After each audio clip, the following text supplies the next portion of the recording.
Okay, muchachos, we'll talk about it because I want to see you and figure it out. All right,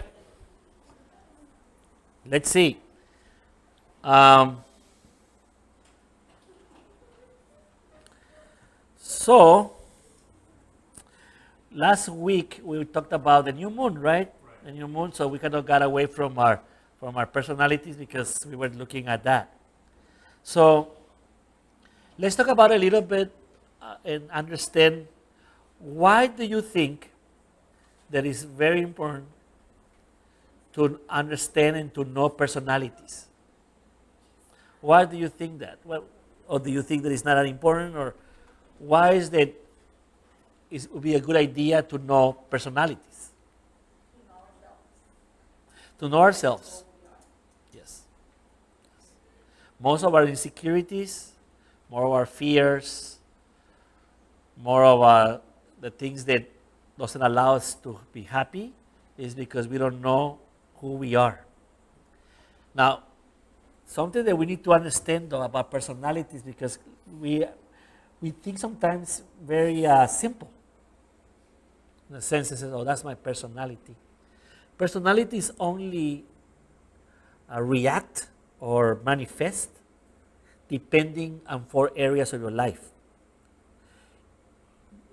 For example, if you're hungry, right, your mood will change and you can become very impatient or get very upset, not very flexible. But that's not who you are. Maybe you are a very flexible person and you know, you are a very more happy person. But when you do not eat, your mood will change and your personality will change. So personality is based on other things behind it. So personality is the effect, not the cause. Why do I say that? Because we have a simple minds, right? We are very linear and very like trying to make it as simple as possible. It's like when you saw the formula from Einstein, right? And you say, oh, this is the formula is about time and time is relative. And we think that's a simple statement. But it's not. Something totally way out there. But, you know, the movies, the idea has become very, you know, part of our pop culture. And so we think we know. So personalities is not, I cannot say, what I want to say is, I don't want to say I am number one. Because number one depends on a lot of stuff behind it. And the behind the scenes are moving parts. Now, one of those is my nature, is my essence, right? But it has to be based on other things in you. So there's a biological side of it. So that's what you eat, what you drink, and what kind of nutrients you have will determine your personality or part of it. So that's why the idea of the Hebrews is that what you eat is what you become. And this is why we eat kosher. Not because it's healthy, because, you know, God is so boring, he's always messing with my head, you know, and doesn't allow me to do things. No. The idea of the Hebrews is that what I eat is what I become. So if I eat something, the spirit, the soul, or whatever I'm eating becomes part of me. And it alters my essence. And so it might disturb my personality. So I might look like a 1 right now, but maybe I'm not a 1 when I'm already level and balanced. So I always like to take the personality test to somebody when he starts my therapy, and then at the end of the therapy, I do another one. And sometimes, not always, but sometimes, totally changes. Because what you're answering is by whatever is you are feeling or understanding of yourself at that moment. Does that make sense? Okay, so biologically, and again, because this is a Torah-based class, this is why we eat kosher. Because every time we eat in the soul, in a way, the energy of the animal or the plant. They're alive. Does that make sense? Number two, you have to also be aware of your psychological and your emotional state, because that is going to also alter your personality. Okay. Number three is your social side of you, your social ways. For example, if I get somebody who is very depressed or has a lot of anxiety, and I ask them, in case of an emergency, give me 3 names and phone numbers that we can call. Most of my patients don't have one. They're like, I don't know, because they don't seem to trust anybody, I guess. I'm not sure exactly why, but it's just socially, right? Anxiety is not being flexible. That's where it comes from at the end of the day. And so they have a hard time trusting. Yeah? When you're calm and relaxed, and your essence, and I ask you that question, you'll give me 20 numbers. Hold on, which problem do you want first? And then you give them, what city, you can give them alphabetical order because you're more calm. So your social health is very important in order to balance yourself so that you can accurately understand your essence. So we have those 3 already, right? So biological, psychological, emotional, and social area. And your 4th area is your spirituality. You have to have a balance. So I'm going to tell you something because you guys are here, and there's reasons why you're here. Because I've been in this business enough to know why you might be here. But eventually, you have to choose a path. I don't care if it's become, a Krishna. I don't care. You want to be a Buddhist. What it matters is for you to choose a path that you can feel comfortable with it, that you can connect to it, and to be guided by it. Spirituality is being guided, right? Just like your diet, there's a guide how you should eat. There's a way how socially you should be, or no? Well, spiritually the same way. And I hope that Torah, which is what you're learning, and some of you were kind of born in it, kind of, that you will see it, that that's the path you want to take. And that's the balance. So that's called integration, right? That's it calls integration medicine. That's what it's called. So when you take those 4 things and you bind them together. Because most of us will have 1 or 2, and the other 2 we have no idea what we're doing with it. So you want to combine those 4. The idea of the Hebrews is that our soul, right, needs to be clothed.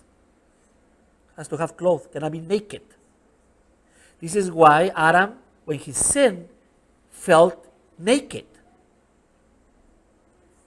So he tried to cover himself, right? And he used a leaf that is the symbol of religion.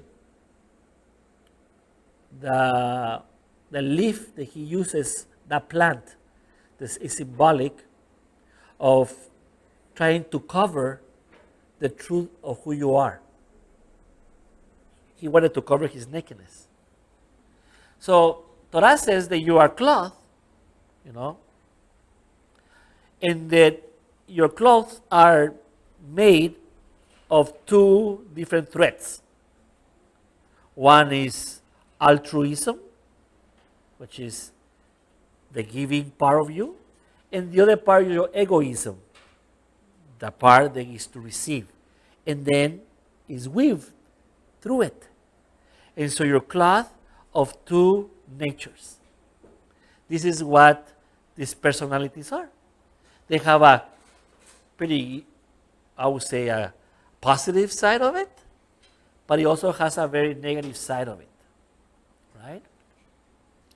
And the reason that they have a positive and a negative is because personality is going to be shown externally. And everything that's external, truly at the end of the day, is not real.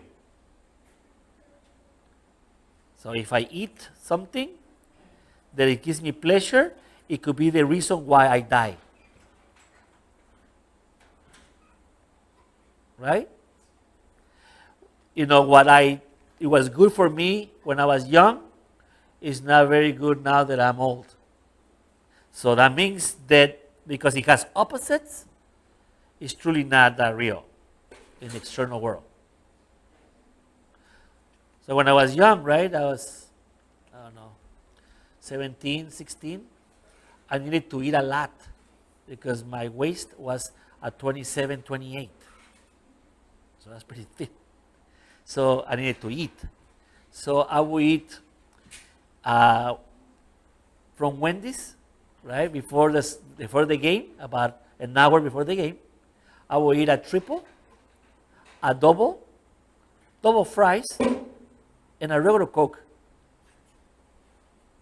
And then by the game, I was hungry already. So the coach said, you need to eat. But now, if I eat a triple, and I play, I think I'll die. Pretty sure I'll die. There's no way I can handle myself, empty stomach. Now, too much food, I couldn't do it. So what used to be good for me is not good for me anymore. That it shows me that nothing of those things is that real. Does that make sense? So these personalities are only going to be real if I'm okay inside. If not, they have this fluctuation of negative and positives. It's variable. Yeah, that's why it's confusing sometimes. Because sometimes you come to the class, you go, I'm sure I'm a 1. Yikes, I think I'm a 6. Oh, no, I'm a 5. Because, you might make a mix. All right. So we were talking about the characters, correct? Characters of the Torah. So we did number 1, right? Yeah. Yes? No? Paul. That's who we that's the last one we did, right? Yeah. Okay. So we do type 2 today. Yay. Okay. So here we go. Type 2, the helper. What do you know about the helper? Tell me something about the helper. You know what? I'm gonna drink my energy drink because for you guys. All right, go ahead. Why?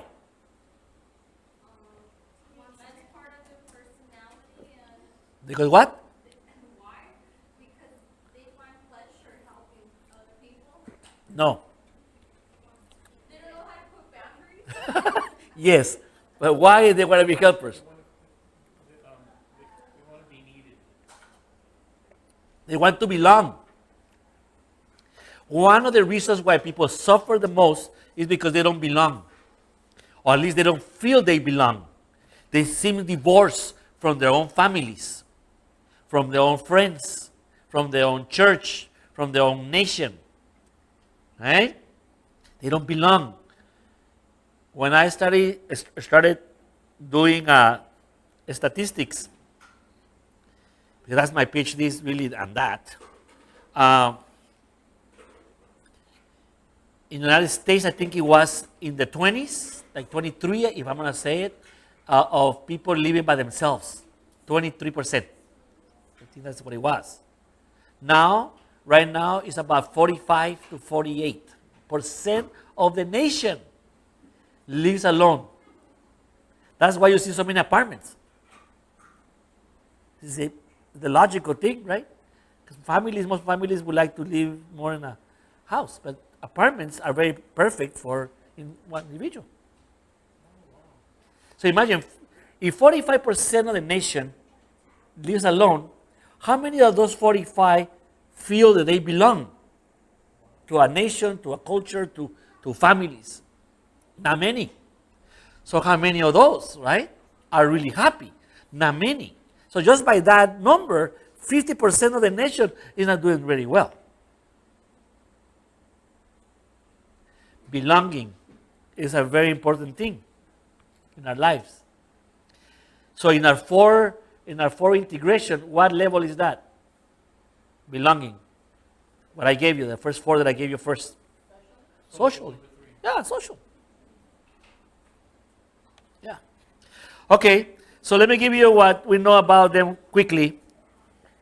Twos connect with other people by working, make life better for them.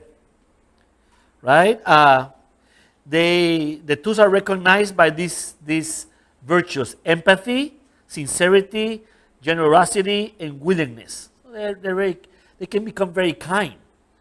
So if I'm using my clothing idea of the soul, what part of the clothing they're using? Altruism. That's the only two natures there is. You move by two natures, altruism or egoism. What is altruism? Giving for giving. And egoism? Receiving for receiving. For your purpose of self alone, right? Like Berg will say. So that's it. So I wonder how you move all day long. Like you're on the freeway and it's packed and somebody wants to get in. You have to choose, right? Or you accelerate and go, I'm sorry, I'm late. Or you allow him to go. Whatever that you choose, you're choosing one of those natures. When you're at work and you thought about your coffee, right? And you thought about your friend who likes the coffee, you have to make a decision. Do you buy coffee for him or her or just for you? Right? When you receive your money for your work, you have to decide. Do I give some to my mom? Do I give my tithes? Do I do whatever? You have to choose. Altruism or egoism. There's no other natures. In altruism, what if you just give because it makes you feel good without expecting to receive? Is that true altruism or no? That's true altruism, but you don't have it. Exactly. Okay. Thank you. Because you want to feel good, so you want to receive something. Even if it's a smile. Depends who's giving you the smile. Exactly. All right. Very good. Yeah. I have a question. Yes. I think there are some people that would say, like, the goal is just to get to altruism and that's it. But don't you need to have somewhat of a balance between the two? Yes. Oh, yes. Right? Like, Definitely. you can't just always. You cannot say, if you like that girl and there's two of you fighting for her, says, you know what, altruism, give it to you. No. If you really like that girl, then you have to be you have to have egoism in order to go do it. You have to go on both sides, right? Yes, because your mom and dad are those two worlds. They're your true parents. That's what Torah says, to honor your father and mother. Those are your parents. So altruism and egoism are our parents. That's it. Yeah, it's called Mach and Binach, right? In the Sefirot is wisdom and understanding. So this is the idea. One day that the rabbis decided that they wanted to eradicate evil, which is egoism, right? By itself, without the parent, right? It's like in today's day, you might be disagree with me, but one of the things that they're writing right now, in all this craziness that's happening, that is they're promoting that women have kids by themselves without a dad. That's the new trend. I disagree with that, not because I'm a man, but I think a human being needs a balance. I don't think only men should have kids by themselves either. It should be a balance. Does it happen sometimes or many times? That's okay. Life is life and we have to move on. But it'd be better if it has that balance. What do you think? That's what you say. The statistics show that The statistics show that, but of course, statistics now, math doesn't matter in these new ideas. So the rabbi said, oh my God, we should eradicate evil. And so they all came together in Israel. And they meditated for 3 days, they say. They meditated, and they were meditating where was evil, and they found them. And then they found it was a dragon. And so they all came to grab the dragon, and it took them 72 hours. Like, because of the 72 names of Yahweh. Right? And they took them. They took the evil, and they put them in a cage. And they go, done. Now you all can be happy. And then that Monday came, and they found that not even the chicken laid eggs. Nobody went to work. Nobody did anything. And they go, oh my God. Evil is important because ego is what makes me go to work, makes me produce so I can get. Because if there was no ego, there will not be no effort. So you're right, Sean. Without ego, you and I would not even be here. So it's important to have that balance. Yes. That makes sense, right? Yeah. That's paramount. That was amazing. Yes. All right, so then, here we go. The twos then, the strengths are, these are the strengths of the twos. They're loving, compassion, adaptable, nurturing, generous. They're wonderful. But they could be the most evil ones, okay? Because what they're doing, where they're not balanced, is making you need them to a point that you cannot live without them. So they'll possess you. It's kind of like a Fatal Attraction movie, right? They give you everything, but the only thing is that they get into everything because they take care of you, they take care of your passwords, they take care of everything. At the end of the day, they kind of rule you. Okay? They're supportive, so empathetic listeners. Their problem starts that they don't care about themselves. I have a hard time with somebody who doesn't care about themselves. I'm more happier. I will be more okay if you were more, you care for yourself. You take care of yourself, I'll feel safe. Because that gives me the opportunity that you will eventually care for me. But if you don't care for yourself, there's no way you care for me. How? If you don't love yourself. How? So everything else is like fake, kind of. It's just, Yeah. If somebody says, oh, I love you, but I see that you don't take care of yourself, you're being dangerous to yourself, no. I'm afraid of that type of person because I know that I cannot count on them. Yeah. But if it's egocentric and egoísta y solo yo me cuido, even though I'm not agreeing with that, that's a better person to eventually to change, to take care of me. Yeah. Yes, you had a question? No. You lifted your hand. No? I was just asking. You went like that. I said, no, like this. You went like this. It's just like if I do it here, can you see me? No, but here you can see me. That's why. Yeah. No, okay. All right. Just try to, They don't care about themselves, number one. That's the negative. Yeah, the negative side of the twos is that they don't care about themselves.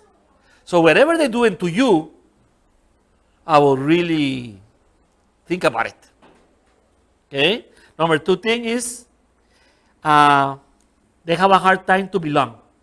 So they're the ones who are going to be the odd in the family. The one who is different in many ways. And they feel it. They will tell you, I am not happy with everybody else. But they will do what they need to do. If they're twos, now everybody has a little bit of all that. But twos are like that. They're very, very bipolar like that. That's why growing up, our parents tell us when we have a big family, somebody's kind of like a good helper, always somebody's a drunk, someone's a gambler, someone's like they have a mixture and their character comes out. Yeah. So this is like a family. They're the ones who feel self-sacrifice. They're the ones who tell you, oh, I'm the one who does everything for the family. I always, me trago las cosas, pues. I do not say anything. I'm just here because, I want the best for all of you. But at the end of the day, they're just the unhappiest people on earth. They want the deed to the mansion. Okay, they also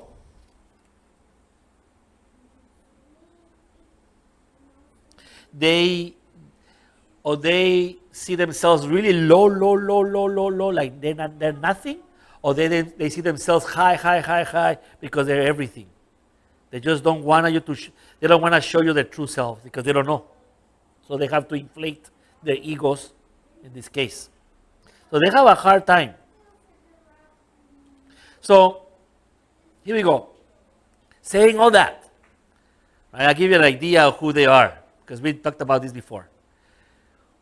Who in the Bible, in Torah, could be that person? The drums. What was that? Who in the Bible is number 2? El ayudador. Who in the Bible is a two, a helper, but at the same time, they're not happy being that? David? King David? No, he didn't care. He wasn't a two at all. Miriam, the one, Miriam and Martha, Miriam? No, What was it? Martha? Martha. Yes, Martha. She's the one. Martha is the one that will have this. So let's read it. Let's see if we can find her in this idea of twos. You know who Martha was, Sean? That's what she said. I don't know. But that's what he said. Who the heck is Martha? I never went out with her. I have no idea. So here we go. It wasn't me. It wasn't me. When that question comes to you, you always say, it wasn't me. That's the first thing you say, Sean. If they ask you like that, you know who Martha is? You say, it wasn't me. Then you can ask, who is that person? Luke 10, 38 to the 42. Who's going to read it? Luke 10, 38 to 42.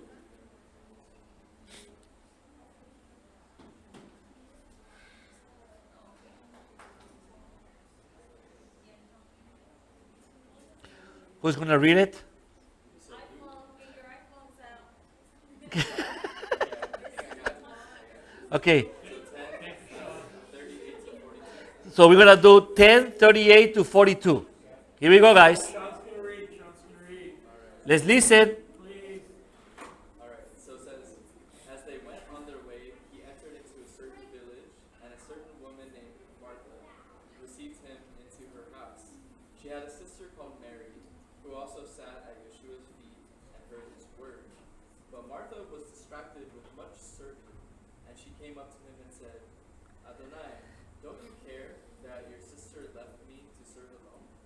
Ask her therefore to help me. Yeshua answered her, Martha, Martha, you are anxious and troubled about many things, but one thing is needed. Mary has chosen the good part, which will not be taken away from her. So that's a good therapist, right? He kind of, Yeshua exactly tells her what a two needs to do. So Martha is the one who invited Yeshua. Okay? Is Martha the one, the contact, not Miriam. Miriam seems to be somebody Yeshua likes as a person. But is Martha the one who is the friend of Yeshua? Because is Martha the one who invited him, not Miriam? Right? So Martha has troubles. Yeshua says, you're thinking too much. You're trying to, what are you trying to do? Instead of just settling down and enjoying the moment because you invited me to your house, you decided to do a lot of stuff and not doing what you're supposed to do. And what is she supposed to do in the story? Yeah, Martha. What is she supposed to do? Yes. But why is she not doing that? Why is she not enjoying the Yeshua? Why is she not doing that if she's the one who invited him? She wants the attention. She wants to be filling all those gaps that she doesn't have anymore. She doesn't feel that she's cared for, even though she's a friend. Yeah, she feels insecure, right? About belonging to him as a friend. So she's trying to show him how much she cares by trying to serve him. That's number 2. Because Joshua tells him, just settle down, but look what your sister's doing. She's actually near his feet. That's a big sign. That's a big lead. Yes. So here's where we can raise the story. Here we go. This is what Kabbalah does in the stories. So there's no Martha and there's no Miriam. There's the codes of 2 things that we have inside. We have something called a spirit and something called a soul. Martha is the soul. And Martha feels that she's not being shown because the spirit is the personality. So your personality could be a 1 or a 2 in this case, and it shows that. But your soul is beyond personality. Your soul is a divine spark. And it belongs to the light, and it can do greatest things. But it can't get out. It has to push. Right? So the personality starts changing because she wants to go out. So there's a divorce between those 2. So that's what I tell you, right? That is your internal self, that it has to be complete in order to balance a 2. Because a 2 is a great thing when it's balanced. She should have, just by inviting him, she was a 2 already. But she went extra because of insecurity. And she would have been balanced. She would have done what the other ones did. She said, okay, now I'm going to enjoy you. And then after that, we'll go to Starbucks after. Right? She now you raise your hand. You It's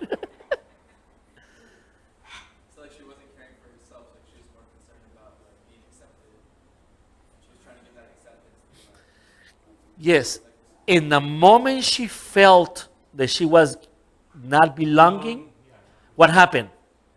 The moment she felt that she was playing the wrong game here, the ego fell, and what happened in the story? Did she start cleaning? She like complained about it. She complained about her sister. And that's what 2s do a lot. They start blaming everybody else for what is not being done.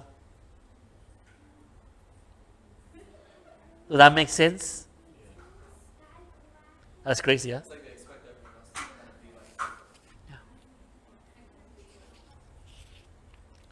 So, I'm going to give you some, and I can tell you more about Martha itself, but just she was the owner of the house. She was owner of the land. That's why when Yeshua comes, when Lazarus is already dead, she's the one who comes out because she's the one who has the rules of the game, of the house. She's the one with the power. Miriam is always somewhere else. She is where she belongs.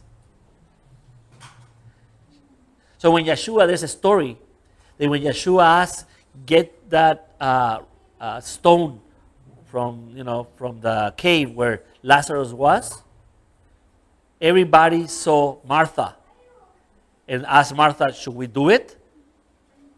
Because she's the one who needed to decide. Eventually she learns. She learned that Yeshua cares for her very, very much. And the interaction that they have at the end makes a 2 very happy. So this story is about them. Okay, so we have 5 minutes. Here we go. God, today was fast, huh? Let's read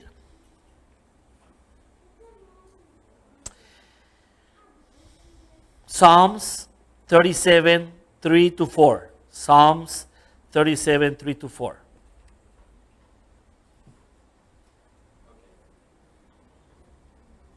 So it says, trust in Yahweh and do good, dwell in the land and enjoy safe pasture. Also delight yourself in Yahweh, and He will give you the desires of your heart. So if I'm trying to help a two, this is one of the verses that I will ask him to read. Why? Because they should trust in the light and not what they do. Because they trust too much in what they do. You know, I get different type of patients, young and old.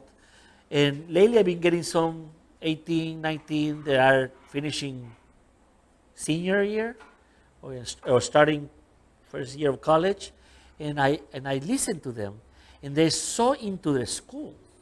Like the grades matter like life and death, and you know, everything is kind of surrounded by it.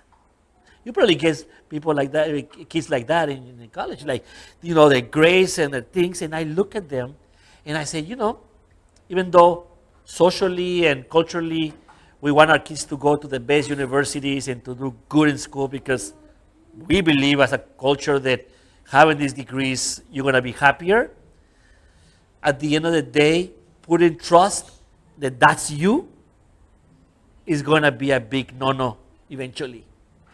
Because eventually, you are not going to be graded by life with A's, B's, or C's. You're not. Life is not about B's, A's, or C's. But you're so used to be encouraged by getting that A and feeling that you're something because you have an A. Not that you shouldn't get an A. I'm not saying that. I'm just saying that trying to figure out that that's how you're going to define yourself is not a good idea.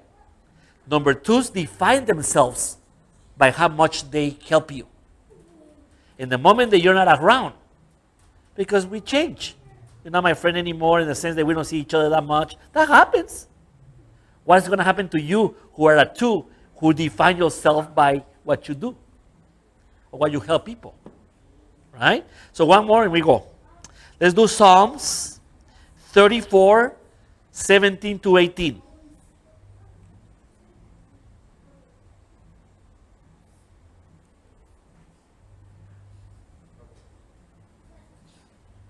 The righteous cry, and Yahweh hears, and delivers them out of all their troubles. Yahweh is near to those who have a broken heart, and saves those who have a crushed spirit. Okay, so what is he saying? Somebody, they're asking for help. So the twos are the number one out of the 9 with broken hearts. Because most of the people are not going to show you back all the hard work that you did. They're going to take it. You helped me. That's great. But most personalities are not going to give you back the same. Only if it's a 2. I guess you'll have a 22 there. But if not, imagine a 2 with a 7. 7 will love it. They'll have a great time with you. But the 7 will never think of you as much as you think of the 2 thinks of a 7. So it's a lot of broken heart there. Right? So you have to tell people, you know, Yahweh is the only one who always will love you regardless. Will not leave you regardless. You do a lot or do less. That's what you need to explain to a 2. So that gives them like security. The security, exactly. That's what Martha eventually will figure it out. That Yeshua speaks to her and cries with her.